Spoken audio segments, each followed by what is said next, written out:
Okay, good afternoon. So 3 years ago, I set 10 challenging targets for the public service. They included reducing long-term welfare dependency, supporting vulnerable children, boosting skills and employment, reducing crime, and improving interaction with government.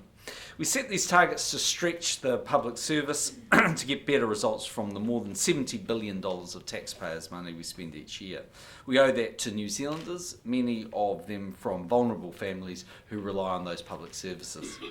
The targets fit neatly with the government's investment approach to social services. We're willing to invest a bit more upfront to improve people's lives and to get better results. Today, Cabinet was updated on progress against 3 targets. I'm pleased to share some of them with you. Overall, we're heading in the right direction. For example, in the last 3 years, participation in early childhood education has increased from 94.7% to 96.1%. The proportion of immunised 8-month-olds has increased from 84% to 92.9%. There's been a 14% reduction in people being hospitalised for the first time with rheumatic fever. The percentage of 18-year-olds with NCA level 2 has increased from 74.3% to around 81.1%. For Māori, this has increased from 57.1% to 67.7%. And for Pacifica students, those with NCA level 2 has increased from 65.5% to 74.9%. Welfare dependency continues to fall. That means there are 42,000 fewer children living in benefit-dependent households than there were just 3 years ago. But there's much to do if we are to achieve all of these targets. For example, further reducing rheumatic fever will be challenging, and the previously rising number of assaults on children has flattened out, so we need to do more if we're to achieve the target. Setting targets and publicly reporting on progress is keeping ministers and agencies accountable. It's another example of this government's willingness to try new things and to work across agencies for the benefit of New Zealanders who rely on our public services. We'll continue to provide updates every 6 months. As you will have seen this morning, Jerry Brownlee and Stephen Joyce issued a discussion document setting out proposed changes to the Earthquake Commission Act. Following the Christchurch earthquakes, the changes are aimed at better positioning homeowners, the EQC and private insurers to recover from natural disasters. The proposals include removing contents insurance from EQC so it can focus on insuring homes. As the ministers have said, public submissions will close on September the 11th before they finalise a reform package. We then expect to introduce legislation early next year. On Wednesday, as many of you know, I'll be travelling to Samoa to join Prime Minister Tuia Lepa and watch the first All Blacks Manu Samoa test ever to be played on Samoan soil. Samoa and New Zealand enjoy a special relationship which includes a shared love of rugby. Over the years, a number of Samoans have contributed to our All Blacks success, and it's great that the New Zealand Rugby Union has been able to give back to the Samoan community in this way. While there, Prime Minister Tuia Lepa and I will also be able to build on discussions we had in Apia last year on a range of political and economic issues. Questions? Prime Minister, the ANZ today put out a note suggesting that growth looks like it's slowing and that the government should look at using its fiscal tools to promote growth, and so it's basically suggesting give up on your surplus target. Yep, so the first thing is tomorrow, I think it is, the 11-month accounts come out, and you'll be able to see those for yourself, but I think you'll see they're reflecting quite a strong set of accounts. Effectively, whether we make or whether we make the surplus target or not is now essentially dealt with, if you like, in so much that it was for expenditure and revenue up until the 30th of June. Now, we don't know those numbers, so we don't know whether we'll make it or not, but essentially whatever is going to impact on those results is essentially, in pipeline now and it's been accounted for. So I don't think you would give up your surplus target, for that. I think, the question is what impact does it have on future surpluses and future growth? I mean, I think the point, I haven't read the full report, but the point the ANZ is making is the right one, of course, is the government needs to be counter-cyclical. So in times where the economy is slow, even if tax revenue is coming down, the government should be spending more money. And I think you saw us do that in 2009, 10 and 11 with more money into a whole range of different initiatives and more money, for instance, into infrastructure spending. I mean, in the end, we'll see how growth goes. I mean, it may well slow down a bit because of China or maybe what happens with Greece and Europe or ultimately dairy prices. but we're still reasonably optimistic actually that growth will remain at a robust enough clip, and we'll see how it all goes. But you're saying though that if it did slow to a point where you were worried, you would spend more if you needed to. We've done that in the past. I'm quite confident we'd do that again. But the main point that we've got here is that one of the reasons you try to get back to surplus and you live within your means and you reduce the amount of debt that the government has, all of those initiatives are done to ensure that if that rainy day comes along, you are actually prepared to and in a position to be able to spend money. So absolutely we would do it again if we needed to. But at the moment, I'm still confident that we're going to work hard to try and get a surplus for the 14-15 year. So how would you go about doing that? Would you expand the new spending provision? Well, we're a long way away from sort of even considering that. But yeah, the way we did it in the past was how quickly can you get it directly into the economy. Infrastructure spending is always seen as a positive thing to do because it's reasonably immediate and also has a positive impact on your long-term growth outlooks. But there are lots of options. Because essentially they're saying that monetary policy needs mates on the upside as well as the downside when you're trying to stimulate the economy. You accept that, do you? Well, I think what they'd be arguing, again, I haven't read the report, but I suspect what they're arguing is, given how low base rates are, you don't have a lot of room to move in terms of interest rates because you can't make those big substantial cuts. If you go back to, say, for instance, when we took over, just before we took over, interest rates in New Zealand had been peaking at about 8.5% from a base rate point of view. They got all the way down to twos or threes, whatever it was. So there was a substantial reduction in base rates, and the point they would be making is, given where we are at the moment, we don't have a long way to go, and there's not a lot you can cut. But they also say they may well be making that point, but they also say that while monetary policy does some of the heavy lifting, the government and local government have got good, strong balance sheets and can effectively stimulate the economy through fiscal means. Do you accept that? Yes, and I think what the action that we took in the first, let's say, 5 years of being in government was to essentially have a very low levels of new budget spending component. So we spent more money in automatic areas, and we spent more money in health science and education. But fundamentally, we kept our expenditure reasonably tight. We spent more on infrastructure, but our new budget spending operating balance was basically zero. And the reason we did that was that put us in a position to have a much stronger balance sheet than we otherwise would have had. So I think the Treasury in the early days when we came in was predicting that debt to GDP would rise to about 60% by about 2020.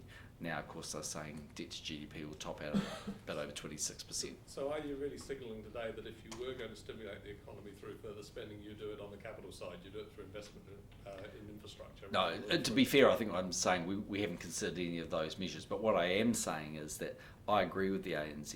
In the times where the economy is slow, the government's proper role is to be counter-cyclical, but to put yourself in a position to be able to be counter-cyclical and spend money when the private sector is not, relies on the fact that you have a strong balance sheet, and that's the actions of the last 7 years have been to put us in that position. So I don't want to labour the point, but are we there now? That's really the point they're making. It's time to start considering it. We're certainly not. We certainly wouldn't want to be spending additional resources over and above the $1 billion we've allocated yet. I mean, for a start off, growth is still robust at the moment. And yes, while dairy prices are slowing down, and who knows what's going to happen as a result of Greece, I mean, if you look at it, we've still got a very robust economy. Auckland and Christchurch are strong from an infrastructure spending point of view, housing and other infrastructure. If you look across the agricultural sector, red meat's strong, tourism's very strong, wine's been good, kiwi fruit's strong. So dairy is 5% of our overall economy, roughly. It has an impact, but you wouldn't want to overstate that impact. You certainly wouldn't want to be, pulling the sort of panic switch simply because dairy prices are down a bit. So this obviously won't affect the 2014-15 No. because all that spending has been done. But the 2015-16, obviously, if you were to take the kind of action that ANZ were talking about, that would be put that surplus in jeopardy if you extended that spending, say, for instance, on infrastructure. Yeah, so I mean, for want of another way of describing it, 14-15 is banked. It'll be what it'll be, and we'll find out. You're right, 15-16 can be affected in a couple of ways. Does the government spend more money, and does the government receive less tax revenue than it would anticipate because if the economy slows a little? Maybe, but we're just not nearly as negative as they are, and certainly none of the official advice I've seen that supports that view. And Treasury and Reserve Bank aren't coming over to us and telling us that, Houston, you've got a problem. Actually, at the moment, they're reasonably confident things are going well. So if you could expand that spending cap for 2015-16 to, say, for instance, invest in infrastructure, if that's what? If in the end the government felt it had to respond, it's going to govern for the conditions it finds itself in on any one given day. We're not so ideological in our view that says that we can't change our spending parameters. It's just simply that's not what we think we need to do at the moment. So how worried are you about the events in China over the past few days? And is there any danger that Chinese investors in New Zealand may seek to liquidate those investments to cover their positions at home? Is that this $50 billion reduction in net worth? China is a much more significant issue to New Zealand than Greece. There's just no getting away from that, because China is a far more influential partner. It's a big driver of global growth. Greece is the sentiment story, I think. I mean, it's, I think, our 74th largest trading partner. I'm not terribly worried about China. I still think it's growing. It's probably not growing at quite the clip that we would like, but I think generally speaking it's growing okay. But obviously, when we look into the crystal ball and say, what are the big factors we would worry about, China is always an important factor, like Australia is, because they're just such an influential part of our economy these days. So how much lower would growth have to go before you started to think about a fiscal response? I don't honestly know the answer to that. We take advice on it, but if you sort of try and transport yourself back to 2009 and the sort of discussions, actions, and things that we did then, you could see how serious the global situation was, and that was a fully blown global financial crisis when we weren't even sure where the world was going to end up. We're just so far away from that at the moment. I think we're frankly, I think the ANZ are a little bit ahead of themselves. We've had Bill English call, the economic conditions right now concerning, was the word he used, and Stephen Joyce has said it's going to be bumpy. That's his term. Yep. What's yours? Is it concerning? Is it bumpy? Concerningly bumpy. Look, I am not at all panicked about what I see in the economy at the moment, but I accept there are a few headwinds there that weren't so prevalent a little while ago. But I really urge people to, take a deep breath. I mean, yes, dairy prices are down a little bit, but there's a lot of other factors in our economy. I mean, as Minister of Tourism, I probably don't spend enough time talking about it, but our tourism numbers are through the roof. Our red meat sales, go and ask any beef farmer in New Zealand what they think of prices at the moment. Kiwi fruit's been immensely strong, wine numbers have been very strong. Right across, you look at Auckland, I mean, it's had the biggest number of consents, I think, since 2005, the most building activity. There's so much in the way of large construction that still hasn't even started yet. It's going to start. So we're a long way away from the feeling of 2009. It's just coming off, arguably, much higher levels than it was. Do you think that, given the no vote, that Greece is going to have to leave the Eurozone? Well, in the end, it'll be a matter ultimately for the members of the European Union. They've now, I think, scheduled I think it's a G7 meeting tomorrow. I think in the end, as I sort of said this morning, something's got to give, and I just can't tell you what that is. But ultimately, you've got a situation where the expectation on Greece is that it'll meet its obligations to the IMF, and it's not doing that. And so you only have a range of options. You can sort of pick your poison, but the status quo can't stay here, because they either need to meet their obligations and meet their commitments, or Europe needs to let them off the hook, or they need to find some other compromise, or there has to be a parting of the ways. I mean, there's, in the end, not that many options. Prime Minister, on Nauru, the Foreign Minister hopes to meet with the government in Sydney this week. Australia spends about 10 times as much on aid as New Zealand does, not to mention the $400 million they spend on that detention centre. Yeah. Would it be more helpful if the Australian government combined with the New Zealand government considered their aid to Nauru? Well, ours is a bit more specific, because I think it's in the judicial system. I had a discussion with the Foreign Minister about that over the weekend. He is obviously going to raise it, as you quite correctly pointed out, later in the week. And we're not ruling out the fact that we won't change what we're doing. So a coordinated, I don't know if we need to be absolutely coordinated in what we do, but a response from both Australia and New Zealand will be beneficial. certainly what we see taking place up there is worrying to us. Would you consider using the Security Council there as a focus on the Pacific when using the presidency? That hasn't been the advice I've had from the Foreign Minister over the weekend. At this stage, we think that somewhere off that, but the first instance is to raise our points with them, put some pressure on them. The financial markets authorities have a second settlement. Are you encouraged that they seem to be taking some, or getting some results, if some could say? Yeah, I think, look, it'll be some comfort, not a lot, to Hanover investors, but at least those directors have been found held accountable, and the settlement, I think, was 18 million, so it's not insignificant. Does that set the right incentives, though, that they're cutting deals with these directors, not accepting any liability? The regulator, when it was first set up, was to be a super regulator. Are these setting the right incentives for financial market participants?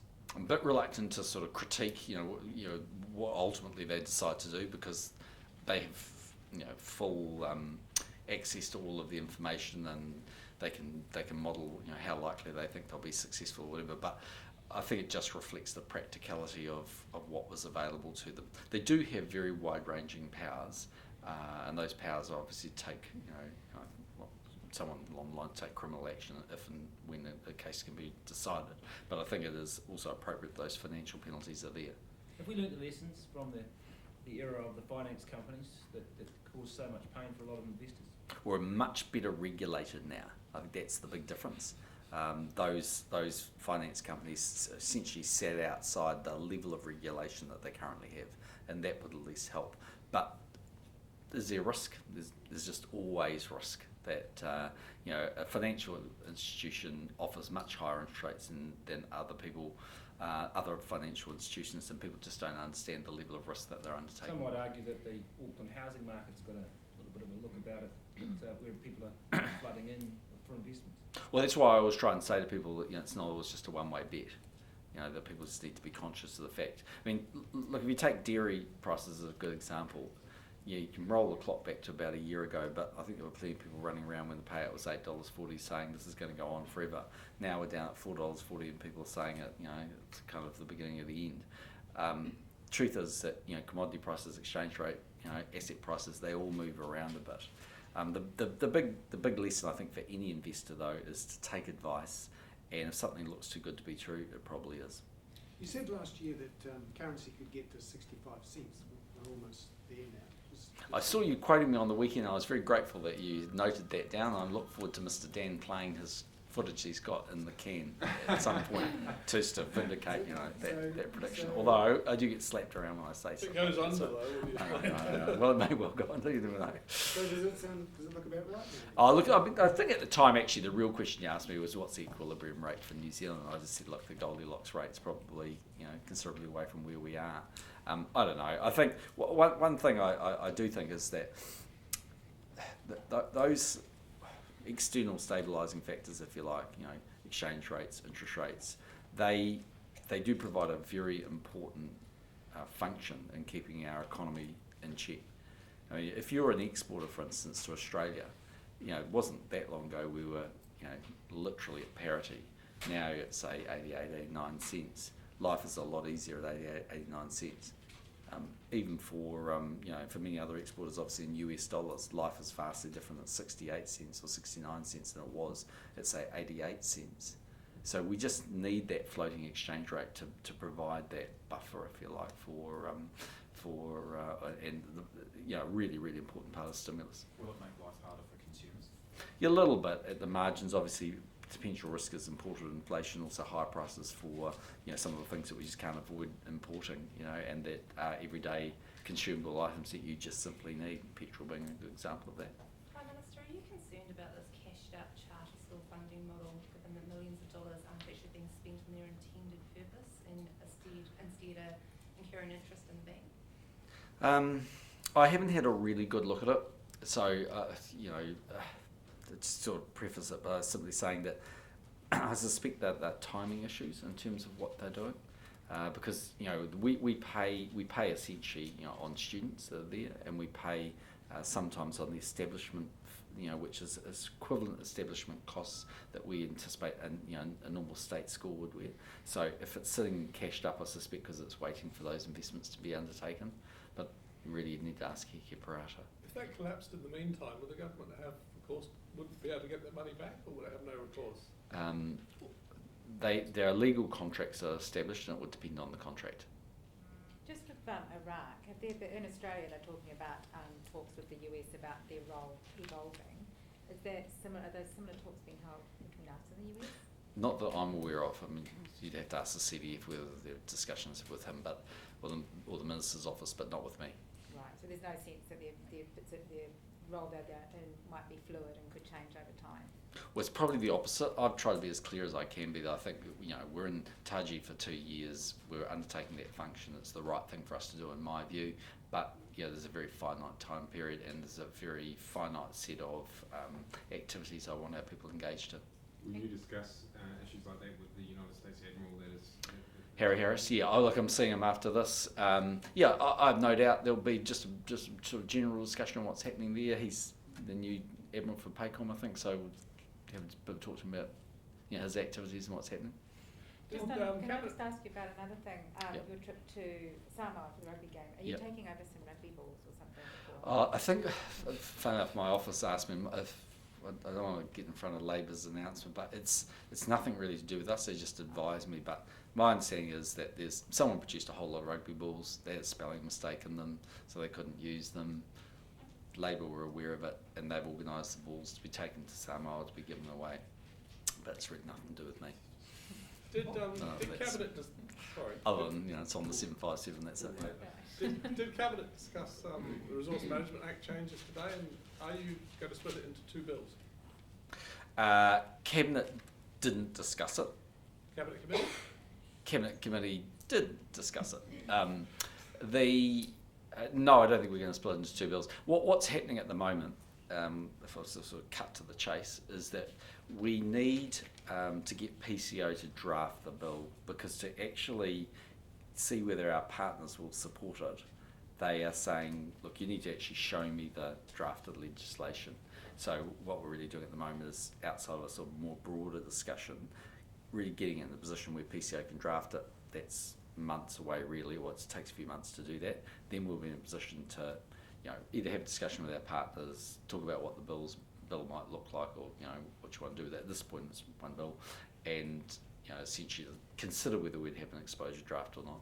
Because there was some suggestion that you might be able to split off, say, the housing issues, which have got very broad public support, political support, but maybe focus on those alternatives to modifying 6 and 7 that maybe are more contentious. Would you not think about doing that? Well, I'm not going to 100% rule that out, because there's certainly 1 or 2 ministers that think there's some merit in that argument of saying, maybe infrastructure development or regional development or housing. There are arguments about saying you could have a number of bills, but at this point, that's not how Nick's getting PCO to draft it, and we haven't had a serious discussion about that. So it's just an idea that's, I think 1 or 2 people could see some merit for exactly the point you're making, that it might be possible to get broader parliamentary support for one element of it. So maybe we just vote on that. If we do it in a couple of parts, you might get broader support, but we'll see. There are signs that gay marriage is gaining momentum in Australia. You talked about the strength of tourism here in New Zealand. Any chance you're worried about there being less gay tourists to New Zealand as a result? I'm not worried about it, but look, it's for Australia to decide whether they want to vote for gay marriage. But the experience in New Zealand, I think, has been a positive one. Okay, that's the liver stop.